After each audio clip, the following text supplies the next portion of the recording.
ईरानी camp Orangi town का वो जगह है, ना सिर्फ मंशियात से वो औरंगी टाउन मुतासिर है, ईरानी कैम्प से पूरे कराची शहर के अंदर इस वक्त मंशियात की डिस्ट्रीब्यूशन हो रही है। वहाँ पर FIR भी मुतअद्दिद काटी गई, पुलिस भी हरकत में आई, नारकोटिक्स डिपार्टमेंट भी हरकत में आया और लोगों की गिरफ्तारियां भी हुई। लेकिन आज फिर पहले से डबल ट्रिपल क्वांटिटी के अंदर दोबारा वहाँ पर मंशियात बेची जा रही है और पूरा इलाका मंशियात से डिस्टर्ब है। आखिर वजह क्या है कि FIR भी हुई, लोगों की गिरफ्तारियां भी हुई, लेकिन उनकी सरकोबी नहीं हो सकी और आज पूरे औरंगी टाउन के अंदर जा बजा मंशियात के अड्डे बने हुए हैं। कब कार्रवाई होगी? जब हम बात करते हैं कि कागजी कागज तक है तो भी नाराज हो जाते हैं। हमारे यहाँ कागजों में तो कानून मौजूद है, मुझे ये समझ में नहीं आता इस पर अमल कब शुरू होगा। फिर हम पूरा शहर, पूरा सिंध बोल रहा होता है कि मंशियात माफिया, डंपर माफिया, फला माफिया।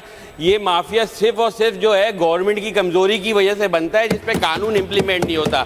मेरा सवाल ये है कि सर 16 साल गुजर चुके हैं, ये कानून इन कागजों से निकल के अमली शहर में और इस सूबे में कब नज़र आएगा? ऑपोजिशन ने कुछ कह दिया, हम क्या जवाब दें? हमने कुछ कह दिया, ये हम सब की कलेक्टिव इशू है सर। घर घर के अंदर ये प्रॉब्लम है, स्कूल्स में अवेलेबल हैं, कॉलेजेस में अवेलेबल हैं, पार्टीज में अवेलेबल हैं। It has become a norm, so we must take action and I request the Honorable Minister to take a strong stand. We will all back you down on this. कागजों में नहीं, ये पहले जो सज़ाएं थी इसमें बहुत कम थी। ये अभी रिसेंटली ये बिल पास हुआ है जिसमें सज़ाएं बढ़ाई गई हैं।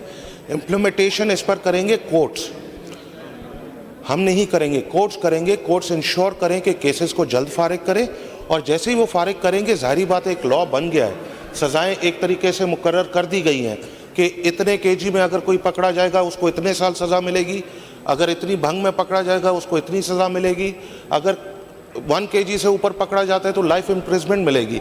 तो ये चीज़ें हैं सर, कोर्ट्स को डिसाइड करना है केसेस। हम एविडेंस देते हैं, हम लोग पकड़ते हैं, हम पुलिस के एक बार उसकी फिर हम लोग रिमांड लेते हैं, रिमांड के बाद सर हम इसको फर्दर इन्वेस्टिगेट करते हैं। फर्दर इन्वेस्टिगेट करने के बाद केस फाइट करती है सिंध गवर्नमेंट और लोगों को प्रूफ करके सजाएं दिलाई जाती हैं। तो इस पर इम्प्लीमेंटेशन जो है कोर्ट्स करेंगी कि कितनी सजाएं देनी है। जो शर्जील साहब का बयानिया था वही बयानिया अभी भी चल रहा है। आप सब लोग अपने आप को मिनिस्टर समझे नार्कोटिक्स का, और बिल्कुल आज अगर आपने पॉइंट आउट की है चीज़ तो इस पर बिल्कुल आज से ही कार्रवाई शुरू होगी, आज से ही कार्रवाई शुरू होगी। कबूल है सर, बिल्कुल कबूल है आपकी बात सर। आंखों पर आप बोले, भाई के साथ सुमरो साहब के साथ भी मैं चलने को तैयार हूँ, आपके साथ भी चलने को तैयार हूँ। और अगर पुलिस ने पहले एक्शन लिया है तो हम इसको और तेज़ी करेंगे, इसमें और कार्रवाई में तेज़ी करेंगे। तो शर्जील साहब का जो बयानिया था वो बयानिया बरकरार है। आप सब लोग अपने आप को नार्कोटिक्स का मिनिस्टर समझें। बिल्कुल सर, हम कोई बात पर चिढ़ते नहीं है, चाहे ऑपोजिशन सवाल करे या ट्रेजरी साइड से सवाल आए।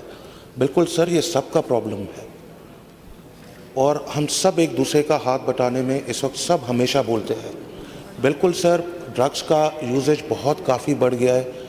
स्कूल्स में हाई कमेटीज़ बनाई गई हैं पेरेंट्स और टीचर्स के साथ, उधर भी मॉनिटरिंग हमने शुरू कर दी है। जो पार्टीज़ होती हैं उस पर भी इंश्योर करते हैं कि ठीक है जी पार्टी हो मगर there should be no drug use in those parties, ठीक है। तो government is working hard on it.